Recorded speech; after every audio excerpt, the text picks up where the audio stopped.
Assalamualaikum warahmatullahi wabarakatuh. Eh, Bertemu lagi dengan saya ya di materi matematika kelas 7. Mudah-mudahan kalian pada sehat semua ya. Baik, langsung aja. Pada kali ini kita akan melanjutkan materi yang pernah kita tertunda sebelumnya ya, karena pertemuan kita hanya 1 minggu sekali dalam pelajaran jarak jauh ini. Baik, untuk materi sekarang, karena kemarin sudah ulangan harian kedua, sekarang kita akan masuki materi baru, yaitu dibuka bukunya yang bab 3 halaman 39. Judulnya tentang bentuk aljabar ya, dimana bentuk aljabar ini sengaja saya tampilkan ini ya, ada bapak aljabar kita ini, seorang jenius ya, tapi kali ini kita tidak akan membahas tentang beliau. Yang kita akan bahas adalah ilmunya, yaitu tentang aljabar. Baik, pada kesempatan kali ini Bapak sudah siapkan materinya. Sengaja Bapak samakan materinya sama yang di buku, karena kemarin ada yang bilang, Pak, kok nggak sama yang di buku. Nah, ini kan sama persis sama yang di buku ya. Perbedaannya mungkin nanti ini saya sedikit jelaskan biar kalian lebih paham. Baik, yang pertama kita akan mengenal bentuk aljabar, di mana bentuk aljabar ini ada unsur-unsurnya. Sebelum kita ke unsurnya, yang pertama kita bahas tentang pengertian bentuk aljabar. Apa itu bentuk aljabar? Di sini dikatakan bahwa bentuk aljabar adalah suatu kalimat matematika yang melibatkan simbol-simbol. Ini harus digarisbawahi ya, melibatkan simbol-simbol untuk mewakili bilangan yang belum diketahui. Jadi yang namanya bentuk aljabar itu ada simbol-simbol di dalamnya ya. Buat apa? Buat mewakili bilangan yang belum diketahui. Misalkan seperti ini ya, kalau misalkan kecil Bapak perbesar nih, 8Y ya. 8Y ini apa artinya? Artinya bahwa 8 adalah 8 dan dikali Y, seperti ini. 8Y itu 8 dikali Y. Atau yang ini yang berikutnya ya, 5A ditambah 9. 5A ditambah 9 artinya apa? Artinya 5 dikali A ditambah 9, seperti itu. Terus yang ketiga ini contohnya ya, ini 7P kuadrat ditambah 3Q. Artinya apa? Artinya 7 dikali ya, betul, dikali P ya, dikali P dikali lagi, karena ini ada pangkat 2, berarti P nya ada 2 dikali P lagi, terus kemudian ini ditambah apa ini ya, 3 ini kalau nggak ada tambang begini berarti dikali Q, seperti itu. Nah, makanya dari sini kalian lihat ada Y, ada E, ada Y, ada A ya, kemudian ada P, ada Q.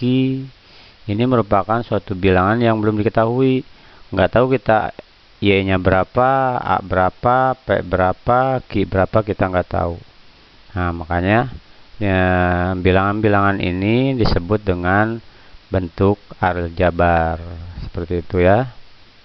Yang berikutnya kita akan bahas unsur-unsur bentuk aljabar. Unsur-unsur bentuk aljabar itu dibagi menjadi 4. Jadi dalam aljabar nanti kalian harus tepat menyebutkan apa bagian apa dan bagian apa. Dalam unsur-unsur bentuk aljabar, yang pertama ada yang disebut dengan variabel atau peubah ya. Jadi apa itu variabel? Yaitu simbol-simbol yang mewakili suatu bilangan pada suatu bentuk aljabar. Jadi simbol-simbol ya. Jadi simbol-simbol yang digunakan sebagai variabel biasanya hurufnya berupa huruf kecil ya. Misalkan contoh ini variabel 3P ya. Bapak perbesar nih variabel 3P ini adalah P itu variabel 3P adalah P. Jadi variabelnya adalah P ya. Jadi gampang banget ya. Jadi tinggal variabel 3P berapa? Berarti variabelnya adalah P. Atau yang berikutnya, contoh yang berikutnya adalah ini variabel dari 2A ditambah 2A kuadrat ditambah 5B. Apa variabelnya? Variabelnya A dan B. Jadi 2A kuadrat tambah 5B variabelnya A dan B ya. Itu sebut, makanya yang kembali ke sini ini P, A, B ini sebut variabel atau peubah. Kemudian yang kedua ada yang disebut dengan koefisien. Koefisien, apa itu koefisien? Bilangan yang menyertai variabel pada suatu bilangan suatu bentuk aljabar. Misalkan pada bentuk aljabar 3P koefisien dari P adalah 3. Kalau tadi variabel 3P variabelnya P. Sekarang kebalikannya, koefisiennya 3P koefisien dari P-nya berapa? Yaitu 3. Jadi kalau P ini adalah variabel, yang 3-nya ini angkanya namanya koefisien. Nah, dan pada bentuk aljabar min P, ini ada min P ya. Itu koefisien dari P adalah min 1, karena kan di sini kalian lihat di sini min P berarti min 1P ya. Jadi variabelnya P, koefisiennya ada angkanya berapa di sini, walaupun tidak terlihat berarti angka 1, min 1. Jadi seperti itu ya. Jadi variabelnya min 1. Kenapa? Karena min P itu sama aja min 1 kali P. Seperti itu ya. Oke. Yang berikutnya ada yang disebut dengan suku. Tadi udah belajar variabel. Yang mana variabel? Yang ini P. Terus kemudian koefisien angkanya. Kemudian ada yang disebut suku. Suku ini dibagi menjadi 2. Ada yang sejenis, ada yang tidak sejenis. Seperti yang dilihat di sini, suku sejenis itu adalah suku-suku yang mempunyai variabel dan pangkat dari masing-masing variabel yang sama. Ini ya, ingat yang sama. Jadi variabel yang sama. Tadi kalau kembali ke sini, yang namanya variabel itu bentuknya huruf P, huruf kecil kan tadi ya. Jadi huruf kecilnya yang sama seperti itu. Pangkatnya sama, tidak boleh berbeda. Nah, itu namanya suku-suku sejenis. Misalkan contohnya yang di sini suku sejenisnya mana? Contoh, ini Bapak punya 6X dengan min 7X. Nah, suku sejenisnya mana? Suku sejenisnya adalah X. Yang ini min 6X dan 6X dan min 7X. Kemudian misalkan 3A. Ini bukan min ya. Ini 3A dan 12A. Jadi sama-sama sejenis. Terus kemudian ada X kuadrat dengan min 8X kuadrat. Seperti ini ya. Jadi ini sejenis. Kuadrat X A X. Nah, ini suku sejenis namanya. Nah, kemudian ada yang suku tidak sejenis, ada suku tak sejenis, yaitu suku-suku yang mempunyai variabel dan pangkat dari masing-masing variabel tidak sama. Contohnya seperti ini, walaupun ini sama-sama X ya. Sama-sama ini 5X, ini juga 5X ya. Perbedaannya apa? Kalau ini 5X kuadrat, kalau ini 5X biasa. Jadi tidak variabelnya sama X tapi tidak sejenis ya. Yaitu ini X kuadrat, ini X biasa. Atau misalkan Y dengan Y pangkat 3. Nah, ini ya, Y pangkat 3. Jadi Y dengan Y pangkat 3 ini tentu berbeda ya. Dan di sini ada 4X dan min 6Y. 4 ininya aja berbeda, variabelnya X dan Y-nya aja berbeda, jelas ini ya. Dan yang keempat ada yang disebut dengan konstanta, adalah nilai tetap tertentu yang terdapat pada kalimat terbuka. Oke, lanjut ke berikutnya. Nih, Bapak punya contoh soal, kalian bisa dilihat di buku di halaman 40. Ini sama persis. Tentukan banyaknya suku dan banyaknya variabel dan koefisien pada bentuk aljabar berikut. Misalkan nomor 1, 6X tambah 3Y. Bagaimana penyelesaiannya? Di sini kan disuruhnya apa? Disuruhnya menentukan banyaknya suku dan banyaknya variabel. Banyak suku, banyak variabel, juga diminta koefisien ya. Berarti ada 3 yang harus dikerjakan. Yang pertama adalah suku. Sukunya yang mana? Ingat, suku itu suku ada sejenis dan tidak sejenis. Nih, sukunya ada suku 6X dan suku 3Y. Ada berapa suku berarti? Ada 1, 2 suku jadinya. Kemudian variabelnya mana? Variabelnya adalah variabel X dan variabel Y. Jadi ada berapa variabelnya? Ada 2 juga. Seperti itu ya. Kemudian koefisiennya. Koefisiennya mana? Ini 6 dan 3. Jadi koefisien X adalah 6 dan koefisien Y adalah 3. Koefisien X adalah 6, koefisien Y adalah 3. Sama yang bawah juga bentuk aljabar dari 4A kuadrat tambah 5B. Ada berapa ini sukunya? Sukunya ada A kuadrat, 4A kuadrat, dan 5B. Berarti ada 2 suku. Kalau misalkan 4A kuadrat, 5B, dan 2C, berarti ada 3 ya. 3 suku. Dan ini ada 2 suku karena A kuadrat dan B ya. Variabelnya ada berapa? Variabelnya ada A dan B, ada 2. Koefisiennya, koefisien A kuadrat adalah 4, koefisien B adalah 5. Gampang ya. Kita lanjut ke berikutnya, adalah mensubstitusikan bilangan pada bentuk aljabar ya. Dalam suku banyak bentuk aljabar, misalkan seperti ini.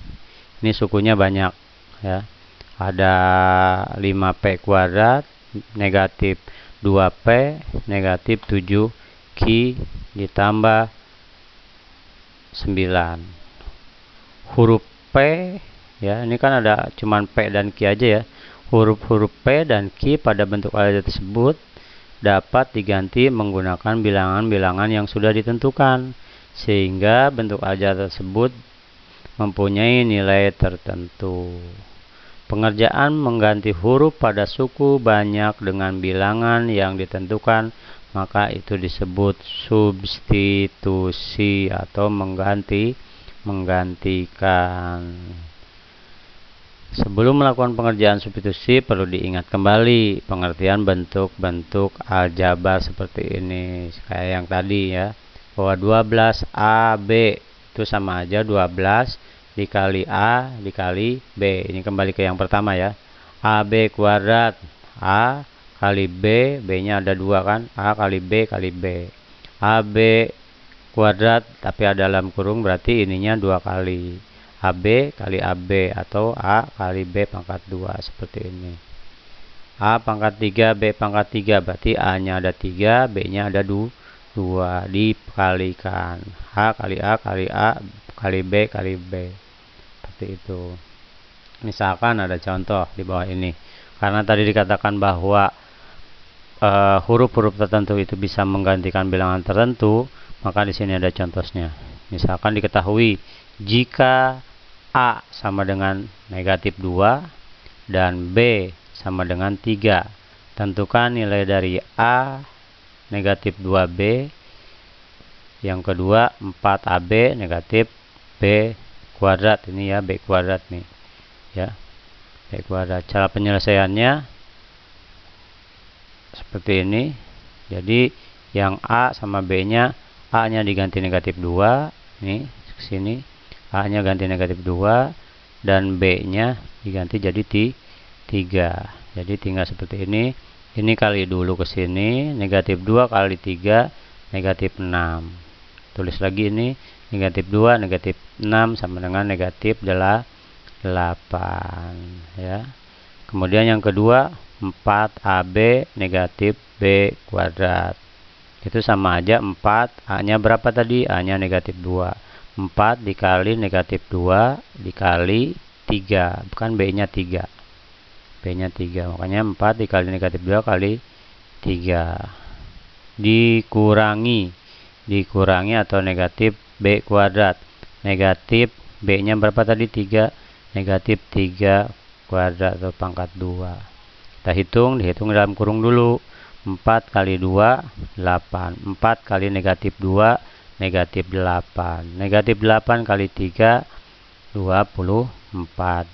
Negatif kali positif, negatif. Yaitu jadi negatif 24. Negatif kali negatif. Kemudian karena ini ada kurung berarti pangkat 2.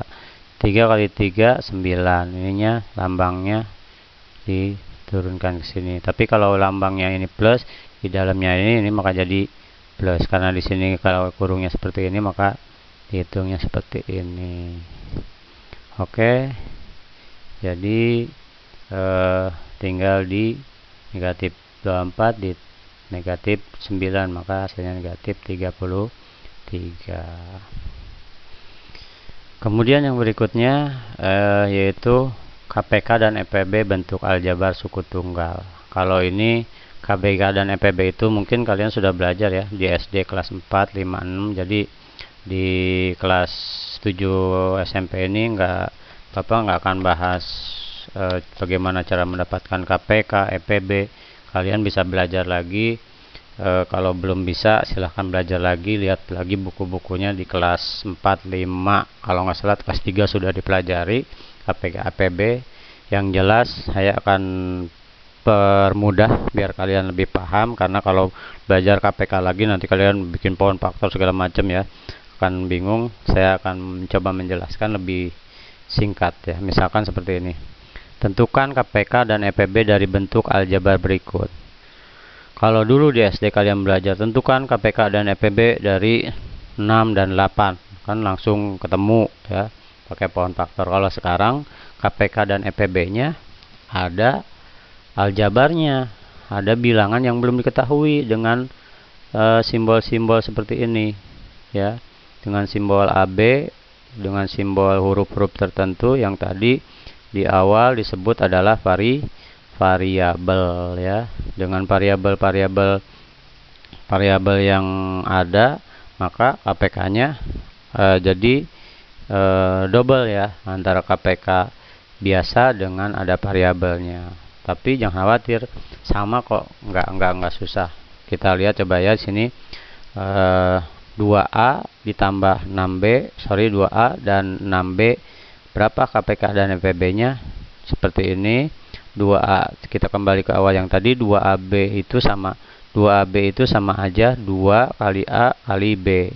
6B itu sama aja 2 kali 3 kali B. Pak, kenapa kok 2 kali 3? Ya kan kita mau nyari KPK dan EPB. Berapa yang bisa disamakan? Ya, kalau Pak bisa kan 6 kali 1 kali B, bisa saja. Cuman kan tidak sama nanti ini. Sesuai dengan, ingat pelajaran kembali SD ya, pohon faktornya 6 itu adalah KPK-nya 2, 3 ya, 2 dan 3. 2, 3 kali ada B-nya. 2 kali 3 kali B. Jadi biar ada yang sama karena akan mencari KPK dan EPB. Maka dari itu KPK dari 2AB dan 6B itu sama dengan 6AB. Dari mana? Yang namanya KPK itu hasil kali faktor prima yang berbeda. Misalkan seperti ini, 2 kali 3 kali A kali B. Makanya dapat 2 kali 3, 6. 6 kali A kali B, maka 6AB. Itu kalau dulu di SD diajarin begitu ya. Kalau saya punya cara singkat nih. Cara singkat seperti apa? 2 sama 6. KPK-nya berapa? 2 sama 6. Itu KPK-nya kan begini, berapa ya bilangan yang bisa dibagi 2 dan bisa dibagi 6? Kalau kan 2 itu 2 kali 1, 2 kali 2, 2 kali 3, 2 kali dan seterusnya, seperti itu.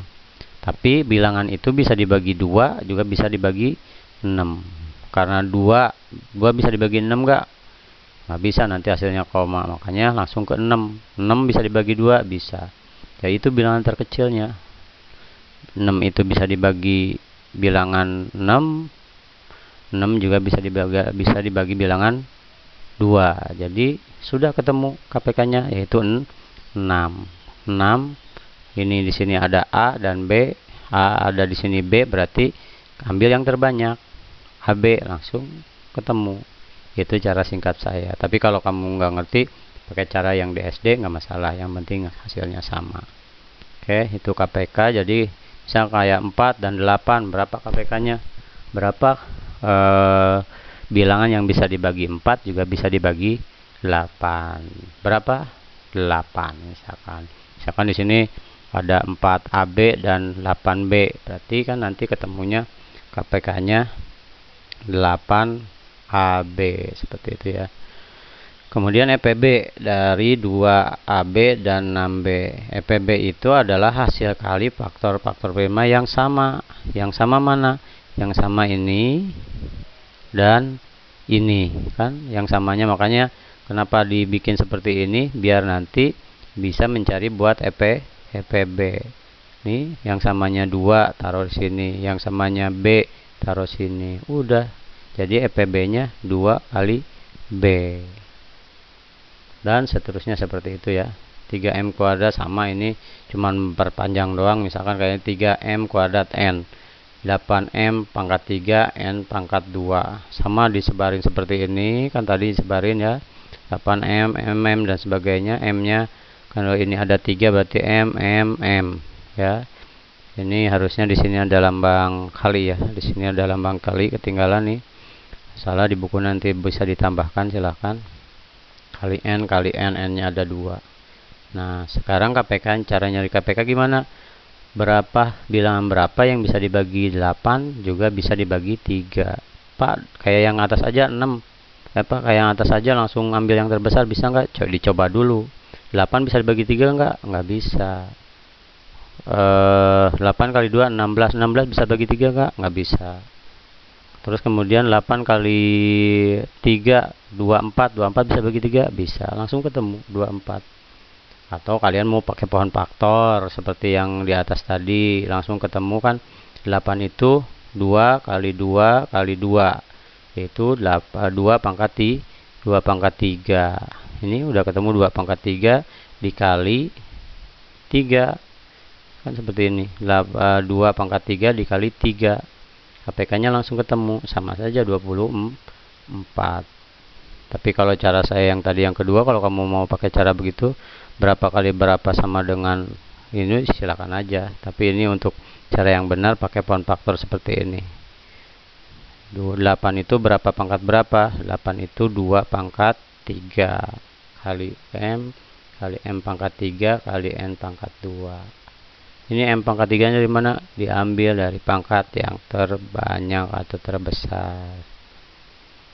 Oke, kemudian sama EPB-nya berapa? EPB-nya itu hasil kali faktor-faktor prima yang sama. Lihat di sini faktor prima yang sama mana?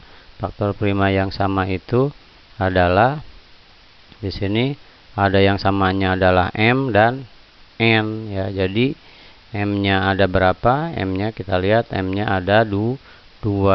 Jadi M kuadrat kali N, seperti itu. Seperti ini, jadi M kuadrat kali N, karena M-nya ada yang paling dibanyak, paling 2 ya, paling banyak sekali ada, diambil paling banyaknya ada 2 yang ininya ya, yang bisa buat EPB-nya, yaitu atau hasil kali faktor prima yang berbeda ya. Makanya di sini M kuadrat kali N. N pangkat. Dengan demikian dapat simpulkan bahwa KPK merupakan hasil dari faktor-faktor prima yang berbeda. Ya, seperti itu. Kemudian untuk tugasnya silakan kalian dibuka di halaman tugasnya ada di halaman